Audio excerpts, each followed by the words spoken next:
Hello friends, our next point is theorem of parallel axis.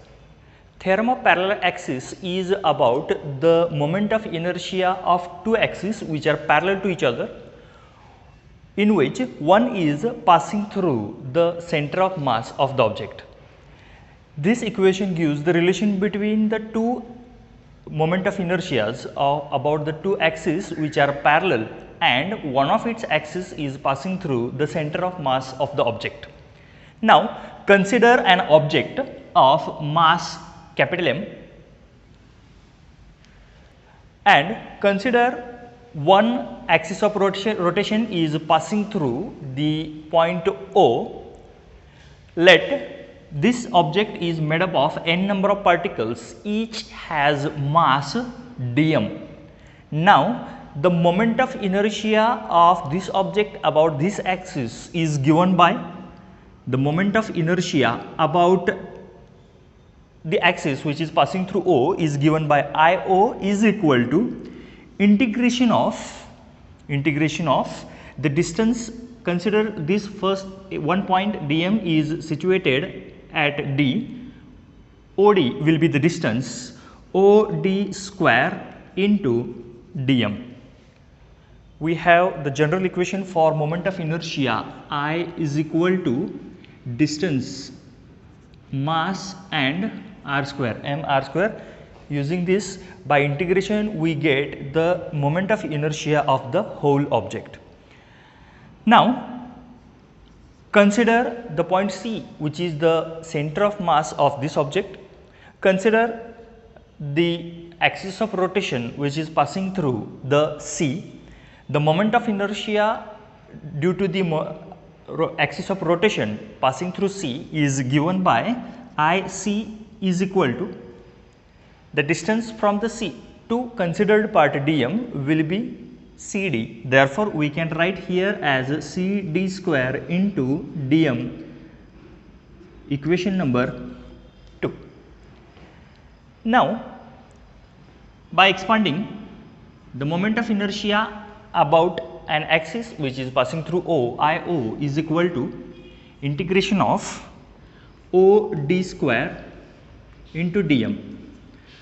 But according to Pythagoras law in triangle O and D, we can write OD square is equal to ON square plus ND square.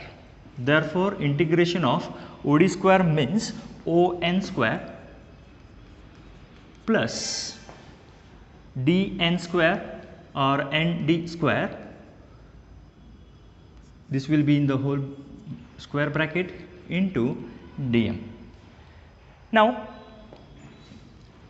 integration of ON means OC plus CN. ON is equal to OC plus CN.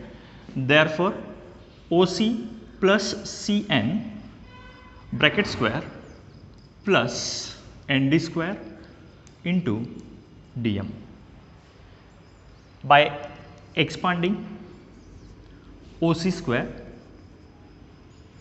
plus 2 OC into Cn plus Cn square, and this is plus, for this whole it is plus ND square into dm. Now Cn square, here is Cn square plus ND square. In triangle C and D, the CD square, according to Pythagoras law, CD square will be Cn square plus ND square. Therefore, Cn square plus ND square we can write CD square. Therefore, it will be integration of OC square plus 2OC into Cn plus Cn square plus ND square means CD square into dm. By integrating in the bracket, we get integration of OC square into dm plus integration of 2OC into Cn into dm plus integration of CD square into dm.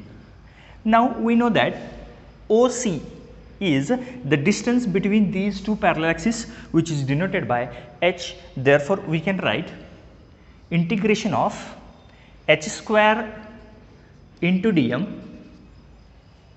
plus integration of 2h into Cn into dm plus Cd square. Here is the Cd square. From equation 2, integration of Cd square dm means we have the moment of inertia of the object around the axis which is passing through C. Therefore, we can write here as a IC. Now, IO is equal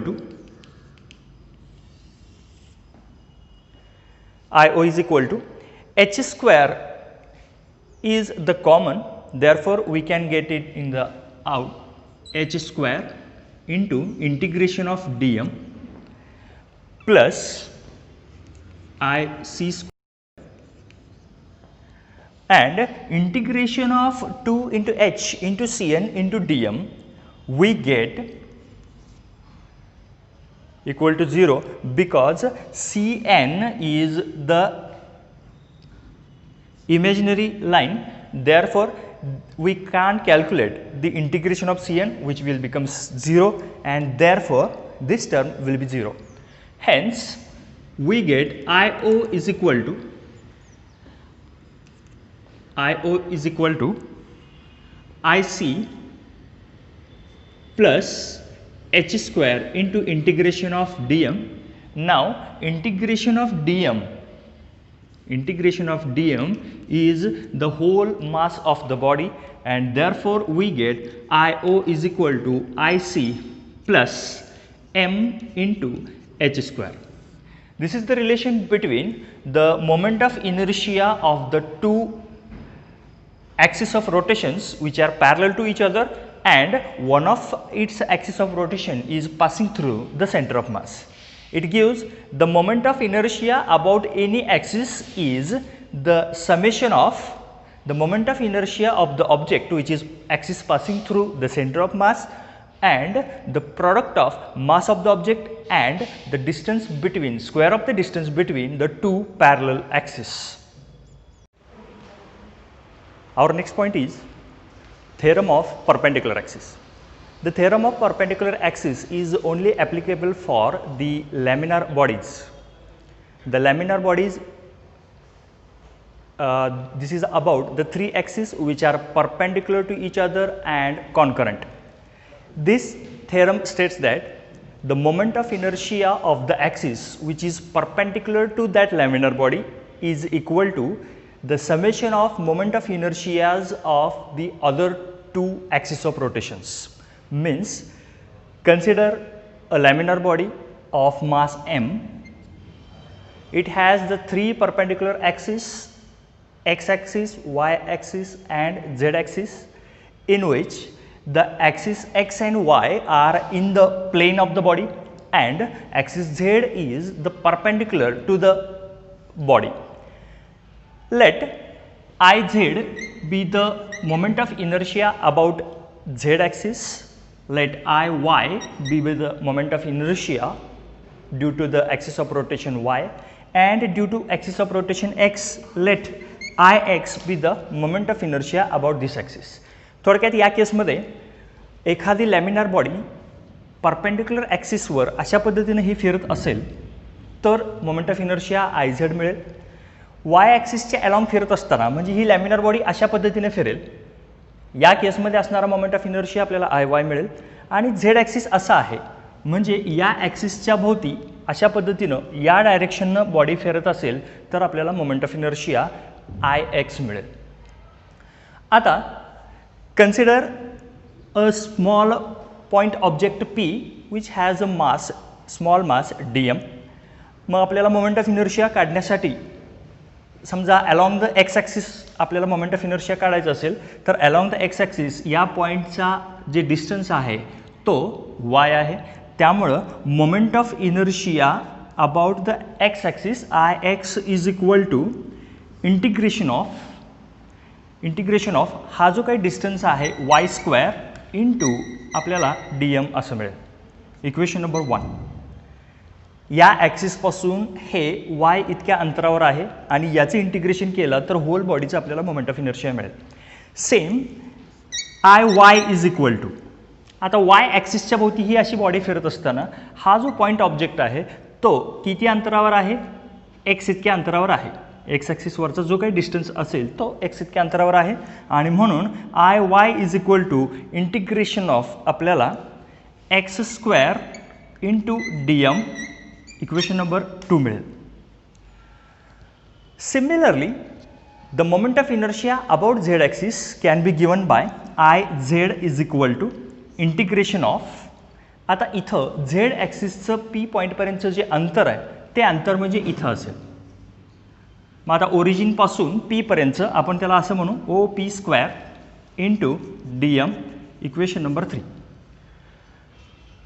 आता हे जे ओ P square आहे हे distance x आहे, हे पण distance Y असेल, this is parallel to this. Exact तसंच हे distance इकडचं x असेल. मग आता इथं 90 डिग्री असल्यामुळं अकॉर्डिंग टू पायथागोरस लॉ आपण O P square is equal to X square plus Y square असे लिहू शकतो. Therefore O P square is equal to X square plus Y square.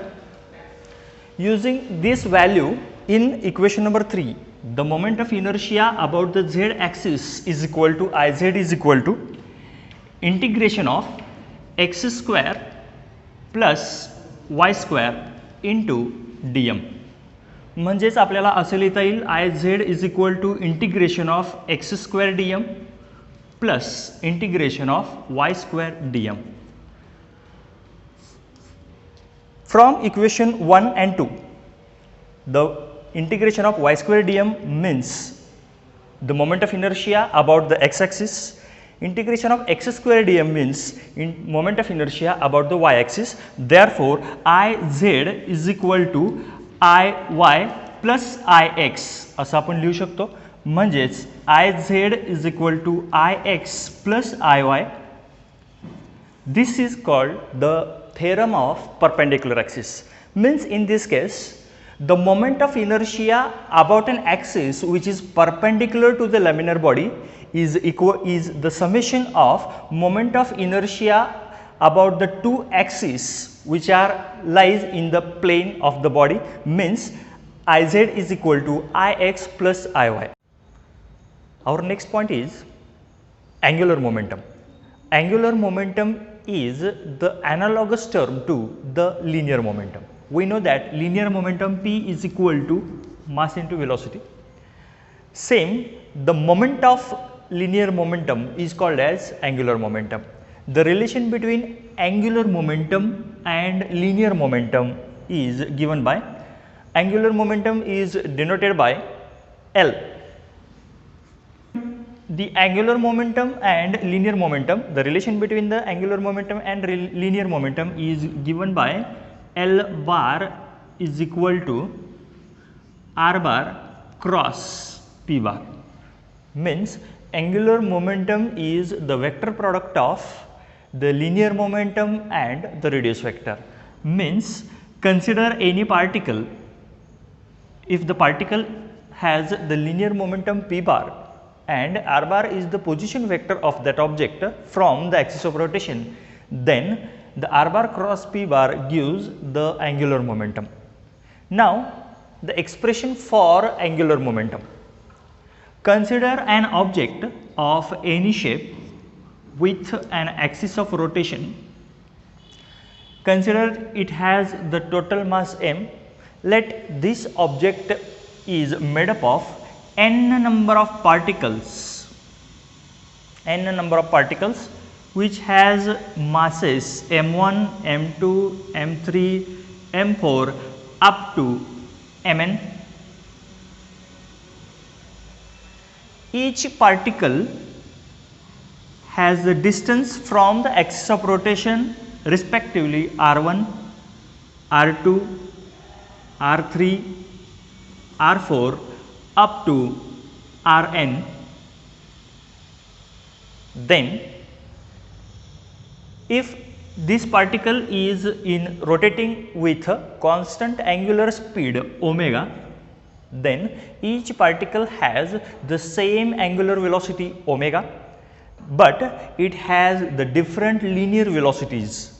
Let v1, v2, v3 up to vn be the different velocities of these particles due to this axis of rotation, because the distance from each particle is different for the axis of rotation. Now, the moment of inertia, the linear momentum of each particle is given by, let P1 be the linear momentum of particle m1, P1 is equal to m1 v1. Similarly, for particle second, P2 is equal to m2 v2. Similar for third particle, similar for fourth particle. Therefore, we can write for nth particle Pn, linear momentum of the nth particle is equal to mass Mn into Vn. Now, we know that V is equal to R omega, this is the general expression. Therefore, we can write V1 is equal to R1 omega. Here omega is constant for all the particles, therefore, there will be only omega, but V1 and R1 are for different particles. Therefore, for second particle V2 is equal to R2 omega up to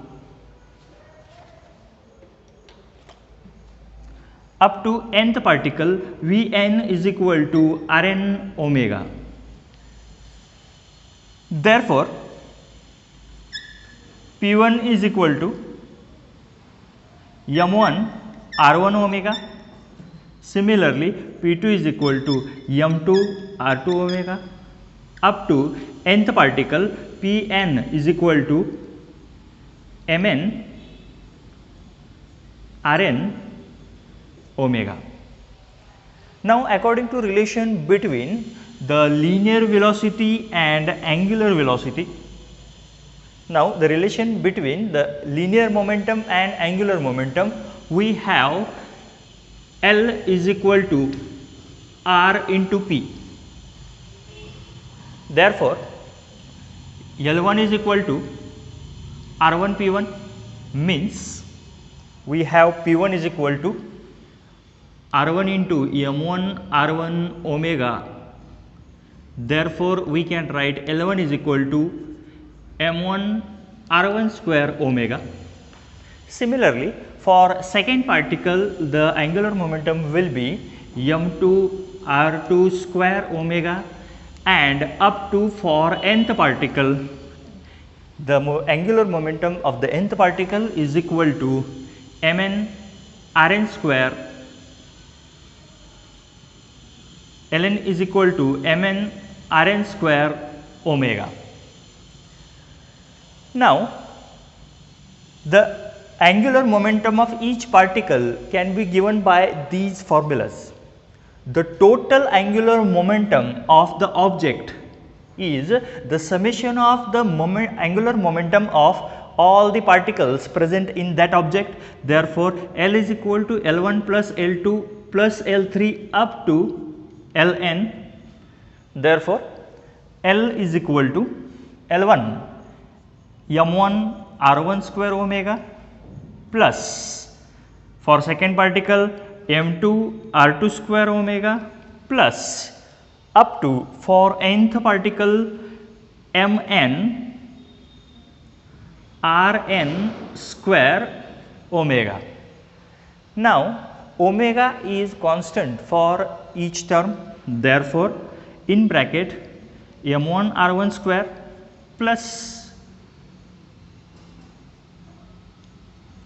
m2 R2 square plus up to nth particle Mn Rn square, and in the bracket omega.